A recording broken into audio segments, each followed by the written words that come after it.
안녕하세요. 오늘은 우리가 문학작품을 해석하는 4가지 방법에 대해서 같이 한번 배워볼 거예요.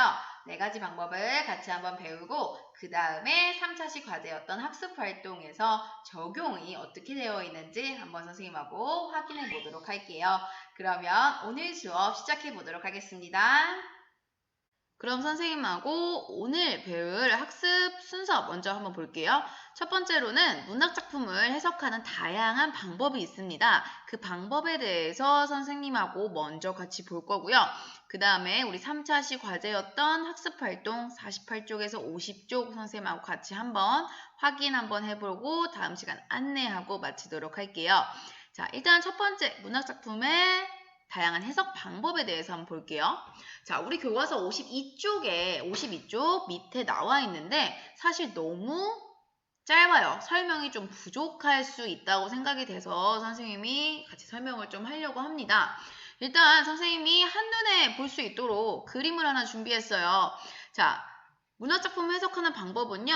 총 4가지가 크게 있습니다. 반영론, 표현론, 효용론, 절대주의 관점이 있는데 자, 그래서 어떻게 생각하면 되냐면 일단은 작품이 있을 거 아니에요. 그렇죠? 우리가 읽는 작품이 있어요. 이 작품을 쓴 작가가 있을 것이고 그 다음에 그 작품을 읽는 독자가 있을 것이고요. 그 다음에 그 작품이 쓰인 당시에 그 현실이 있을 거예요. 우리가 1단원에서 사회문화적 배경, 시대적 배경이라고 했던 거 있죠.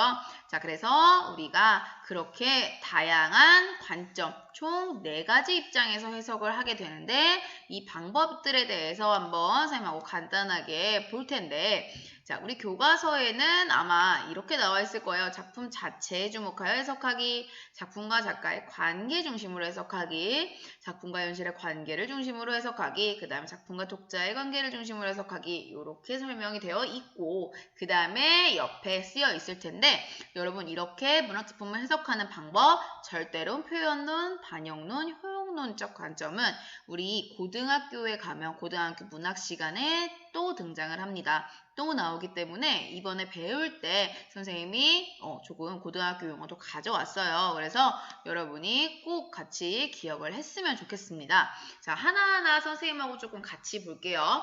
자, 첫 번째는요.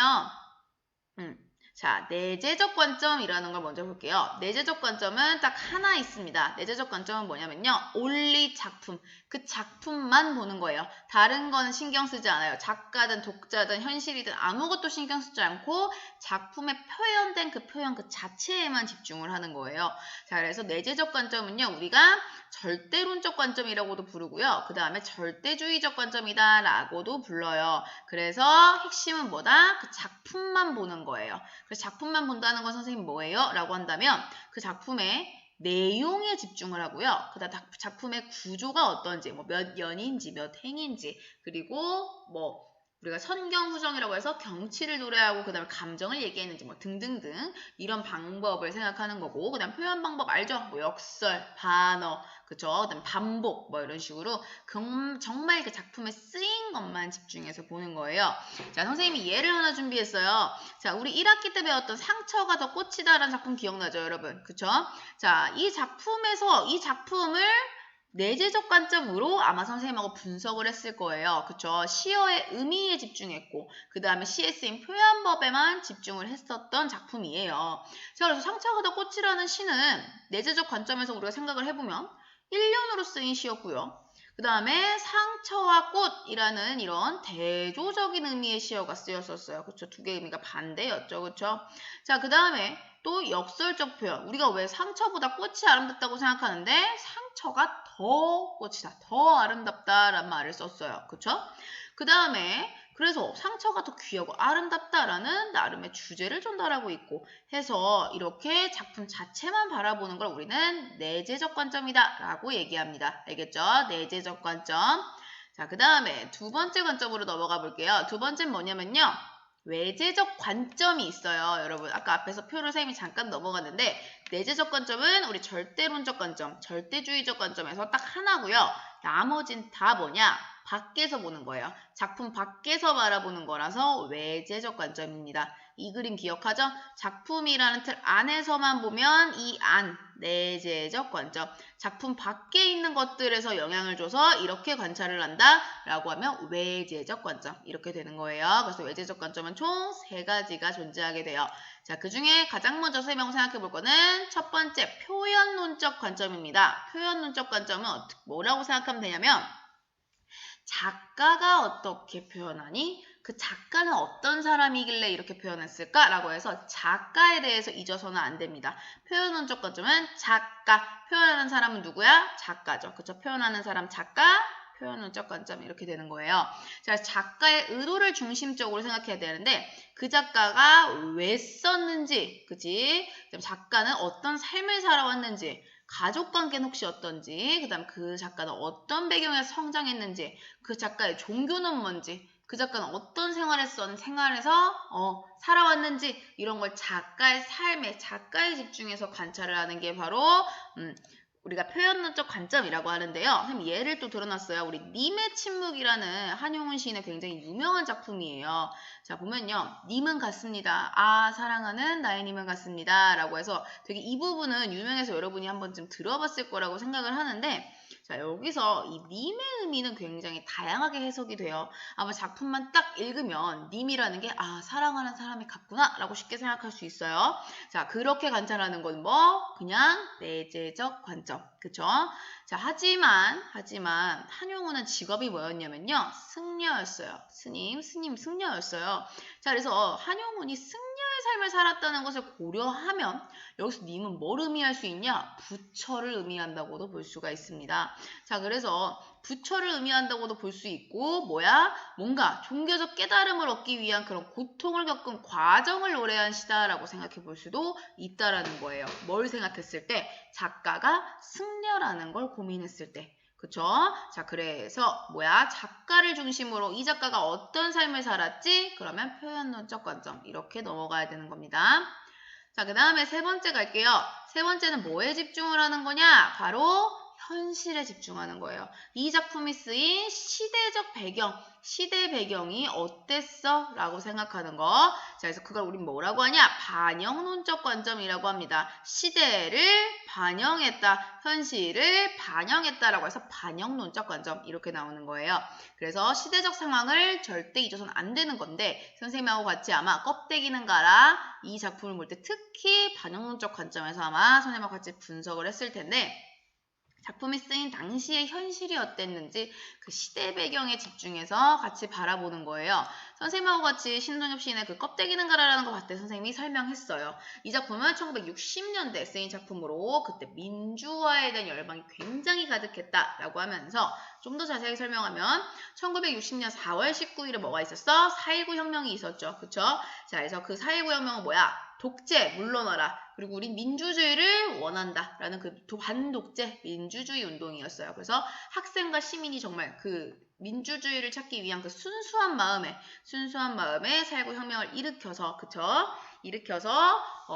이제 민주주의를 이루려고 했던 운동인데 이렇게 우리 순수한 정신을 이어받아서 거짓 외세, 껍데기의 의미를 그래서 거짓 외세라고 해석을 했던 거고 그 다음에 알맹이라는 순수 민주주의, 통일 이런 것만 남길 바란다 라고 해서 시대 배경을 반영했을 때 우리가 껍데기는 뭔가 외세 이렇게도 볼 수 있고 그 다음에 알맹이는 뭔가 통일 그리고 민주주의 이렇게도 볼 수 있구나 라고 얘기했었죠. 그쵸?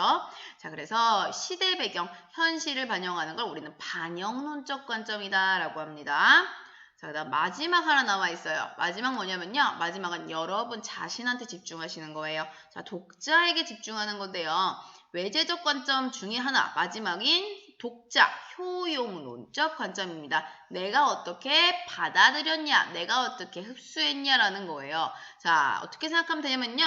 독자인 자신한테 집중하세요. 그다음 내가 얻은 즐거움, 내가 그 작품을 얻은 교훈, 내가 그 다음에 그 작품을 통해 느낀 감동, 이런 거, 그리고 그 사람이 어떤 경험을 했는가, 이런 거에 집중하는 거예요. 자, 그래서 선생님이 여러분하고 줌 수업할 때 알려줬던 안도현 시인의 스며드는 것, 이란 작품이 있었죠. 그쵸?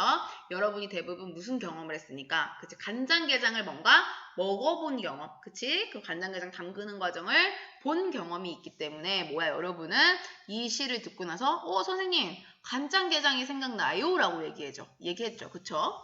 그렇게 여러분이 이제 그런 경험이 있으니까 뭔가 게장 담그는 방법인가? 라고 처음에 생각을 다들 했어. 하지만 끝까지 읽고 나니까 꽃게가 지닌 그 모성애가 있구나 라는 걸 생각을 하면서 어떻게 우리 엄마가 나한테 진짜 얼마나 무조건적으로 잘해주는지 엄마의 사랑을 느꼈어요. 엄마의 모성애가 느껴져요. 라고 얘기했죠. 그러면서 뭔가 반성을 하고 깨닫는 거, 그런 게 다 뭐야? 효용론적 관점입니다. 나의 경험을 바탕으로 내가 느낀 교훈, 내가 느낀 감동을 바탕으로 해서 작품을 해석하는 게 바로 외재적 관점 중 효용론적 관점에 해당이 됩니다. 알겠죠? 자, 그래서 차이가 있었다는 거 여러분 기억을 해두시고요.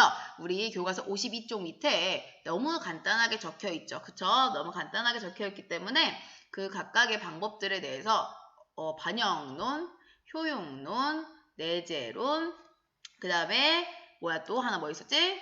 그 다음에 표현론, 이런 식으로 여러분이 좀 적어 놓길 바랍니다. 알겠죠?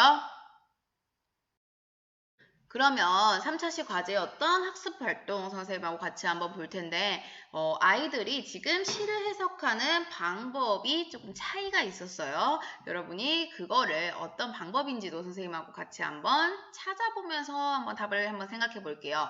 자, 일단 첫 번째는요.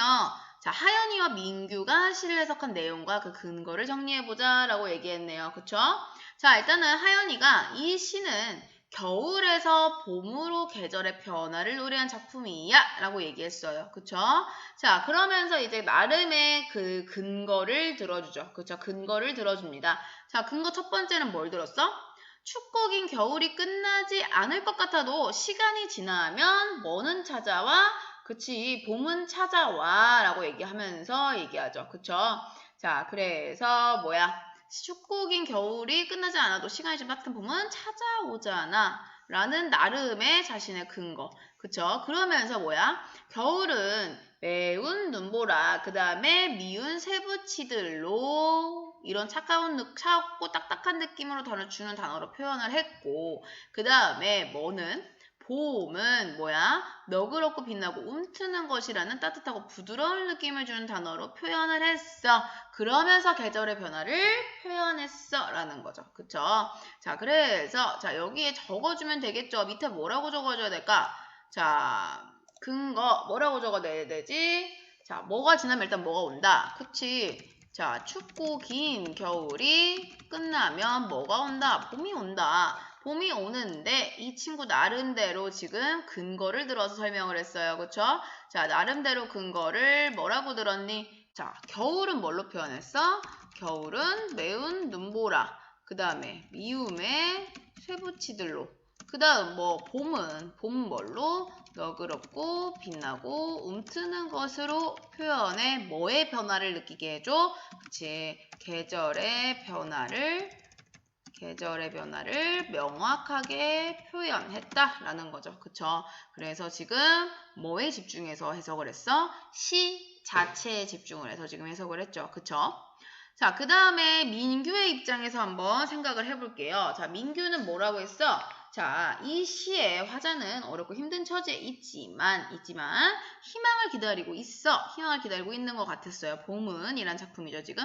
자, 그 다음에 지금은 미움의 쇠붙이되 강산을 덮은 겨울이지만 어떻다고 이제 올 너그러운 봄은 미움의 쇠붙이들을 녹여버릴 것이라고 기대하고 있잖아 라고 얘기하죠.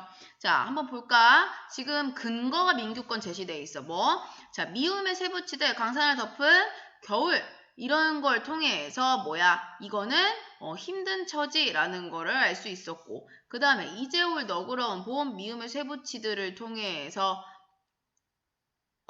이제 봄이 미움을 살짝 녹여버릴 것이라고 기대하고 있는 걸 통해서 뭐야? 이 부분이 희망을 노래하는 부분이구나 라고 생각해 볼 수가 있다는 얘기죠. 그쵸? 자, 선생님과 같이 한번 정리를 해보면 일단 절망에서 희망을 노래하는 작품이다 라고 생각해 볼 수 있겠죠. 그런데 절망은 어떤 계절로? 그렇죠. 겨울과 같은 절망에서 뭘로? 그치. 절망에서 봄과 같은 희망을 노래하시다 라고 생각해 볼 수 있다라는 거죠. 희망을 노래한 시이다 라고 생각해 볼 수가 있겠네요.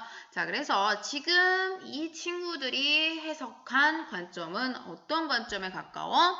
그렇죠. 작품 그 자체, 봄, 겨울이라는 그 단어 자체, 표현 자체에 지금 집중을 한 바로 우리가 앞에서 배웠던 어떤 거? 그렇죠. 내재적 관점 중에서 절대론적 관점. 내재적 관점은 하나죠. 절대론적 관점에서 좀 집중해서 해석한 부분이다라고 생각해 볼 수가 있겠습니다.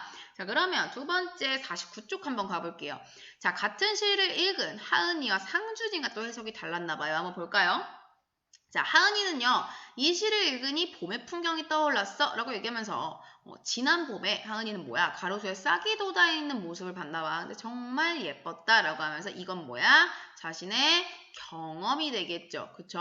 자, 그래서 빛나는 봄 햇살과 파릇파릇한 새싹의 모습이 떠오르지 않아? 라고 얘기했어. 그랬더니 상준이는 뭐가 떠올랐대? 어렸을 때 읽었던 동화가 생각났어 라는 거지. 해와 바람이 누가 더 센지 겨루려고 그 나그네 외투를 벗기는 시합을 한 이야기인 말이야. 강한 바람보다 따뜻한 햇볕이 더 힘이 있다는 걸 이 시도 말하는 것 같아 라고 하면서 이 친구도 뭐야? 자신이 읽었던 동화, 자신의 경험, 자신의 배경 지식, 그쵸? 자, 배경 지식 바탕으로 지금 얘기를 하고 있네요. 그쵸? 자, 이 친구들은 일단 얘들아 무슨 관점에서 해석을 한 거야?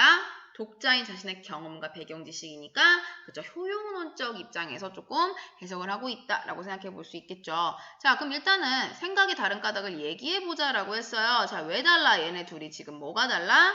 그렇죠. 둘이 뭐야? 경험이 다르고, 그치? 경험. 그 다음에 배경 지식, 그쵸? 자, 배경 지식 등이 뭐야? 달라서겠죠, 달라서. 그쵸? 이렇게 효용론적 관점으로 해석을 해보면 사람마다 자신이 갖고 있는 뭔가 배경 지식 경험, 그 다음에 인식 수준, 그 다음에 흥미, 관심 이런 게 다르기 때문에 해석하는 데 있어서 좀 차이가 생기기 마련입니다, 여러분. 자, 그 다음에 두 번째 가볼까요? 이 시간의 근거를 들어 해석해보자 라고 했네요. 이게 자기가 이제 나름대로 여러분이 해석을 했으면 됐겠죠. 자, 자기 나름대로 선생님이 아까 4가지 관점 얘기했어요. 그쵸? 자, 그 중에 여러분이 하나 근거를 들어가지고 자신의 관점으로 한번 해석을 해보세요. 자신의 관점으로 한번 해석을 해보시면 되겠습니다. 이거는. 알겠죠? 자, 그 다음 한번 넘어가 볼게요. 자, 마지막 페이지죠. 3번. 자, 다음 비평문을 바탕으로 해서 이 시의 의미를 알아보자 라고 얘기했어요. 한번 볼까요? 비평문이래요. 비평문은 그쵸? 비평문이라 하면 뭐 이렇게 문학작품을 좀 쉽게 이해할 수 있도록 전문가가 설명한 글이 바로 비평문입니다. 자, 그래서 시 의미를 알아보자. 한번 볼까요? 자, 문학작품은 작가, 현실, 독자, 작품 등 뭐에 초점을 맞추느냐에 따라서 다양하게 해석할 수 있어 라고 합니다. 우리가 선생님이 설명했죠. 다시 한번 얘기하면 작가는 그치 작가가 표현했으니까 표현론. 자, 현실이 반영되니까 반영론. 그 다음에 독자는 독자가 받아들이는 거. 그치 효용론. 자, 그 다음 작품 자체는 뭐야? 절대주의적 관점. 그쵸? 절대주의적 관점, 절대로적 관점이라고 한다라고 했어요. 자, 그러면 한번 생각을 해서 밑에 비평문을 같이 한번 볼게요. 자, 시인이 노래하는 봄이란 곧 뭐야? 통일 혹은 통일이 이루어지는 시대를 의미한다라고 했어요. 봄은 남해에서도 북녘에서도 오지 않는다라고 시인은 분명하게 말합니다. 남해와 북녘은 한반도를 둘러싼 외부의 힘입니다. 지금에서 뭐야? 현실이 다 반영되어 있네요. 그렇죠? 자, 그러면 봄은 어디서 오는가? 제주에서 두만까지 우리가 디딘 아름다운 논밭, 바로 우리 민족이 사는 이 땅에서 이루어진다라고 얘기합니다. 그 다음 3면에서 이 시인은 그 필연성을 노래합니다. 분단된 민족으로서 우리가 겪고 있는 괴로움, 겨울은 어디서 오냐? 그는 바다와 대륙 밖에서 온 것이라고 생각합니다. 분단은 우리가 원해서가 아니라 한반도를 둘러싼 국제정치 상황, 2차 대전이 끝나면서 한반도에 들어온 미국과 소련의 대립에 따른 결과입니다. 그러니까 봄을 그 밖으로부터 바란다는 건 굉장히 어리석은 일이고요. 봄은 삼천리 마을마다 우리 가슴 속에 움터야 한다. 즉 우리 힘으로. 그쵸? 자, 민족의 분단에 의한 고통은 바로 그 고통을 겪는 사람들 스스로의 힘에 의해서만 풀릴 수 있기 때문이다. 라고 얘기하면서 지금 여기까지 다 무슨 관점이야? 그치, 시대 상황이 반영된 반영론적 관점에서 지금 계속 비평문을 지금 쓰고 있네요. 자, 그 다음 시인은 찾아올 통일의 미래를 마지막 연에서 그리고 있습니다. 우리 강토를 덮고 있는 것은 미음의 쇠붙이들, 증오와 불신으로 가득 찬 군사적 대립과 긴장입니다. 우리 모두의 마음속에서 싹트고 훈훈하게 자라는 봄은 마침내 이 쇠붙이를 녹여버리고 아름다운 세계를 새롭게 열 것입니다. 이 작품은 한편의 시이면서 오늘날의 시대 상황에 대한 예언적 진단이기도 합니다. 라고 해서 시대 상황 대놓고 얘기해요. 그러니까 반영론적 관점에서 지금 쓰고 있었다. 뭐를 작품을 해석했다? 이 비평문을. 자, 밑에 들어갈게요. 이 비평문은 봄은 자, 뭐를 바라는 마음을 담은 시라고 얘기했니? 지금 계속 그렇지. 간단하게 쓰면 통일을 바라는 마음을 담은 시라고 생각하면 되겠죠. 혹은 좀 더 자세히 쓰면 누구의 힘에서 이루어지는 통일? 그치. 스스로 우리 힘으로 이루는 통일이겠죠. 그쵸? 우리 힘으로 이루는 통일이 되겠지. 자, 통일을 바라는 마음을 담은 시다. 자, 이는 문학 작품을 뭐와 관련지어 해석한 거야? 지금 계속 다. 그치. 시대 상황, 현실 혹은 시대 상황, 그치? 자, 과 관련지어 해석한 거야 라고 볼 수 있습니다. 자, 그래서 여러분 이렇게 관점에 따라서 문학작품을 해석하는 의미가 다양해질 수 있다는 거. 하지만 해석하는 근거를 꼭 이렇게 들어줘야 된다는 겁니다. 알겠죠? 선생님이 아까 앞에서 얘기한 52쪽, 그쵸? 나와 있죠? 콕콕 알아두기. 자, 문학작품 해석에 미치는 요소, 선생님이 앞에서 설명했었고요. 그 다음에 다양한 해석의 방법, 여기다가 조금 메모를 해두란 얘기입니다. 자, 작품과 작가, 현실, 독자, 작품 자체 해서 어떤 방법인지 설명을 앞에서 했어요. 자, 그러면 오늘 이제 어떻게 하냐? 강의 밑에 여러분이 학번과 이름 쓰시고요. 그 다음에 시험이 얼마 남지 않았어요. 생각보다. 그러니까 공부 열심히 하시고 다음 시간에는 위두랑 클래스에서 여러분 과제 일지 아닐지 몰라요. 위두랑 클래스를 꼭 확인하세요. 알겠죠? 위두랑 클래스를 반드시 확인하길 바랍니다. 선생님이 설명한 4가지 문학작품 해석 방법, 여러분 그거는 아까도 얘기했듯이 고등학교 때 가면 또 배우게 돼요. 그렇기 때문에 선생님이 말한 용어로 꼭 기억을 해두길 바랍니다. 알겠죠? 네, 그러면 오늘도 고생 많았고 우리는 다음 시간에 만납시다. 안녕.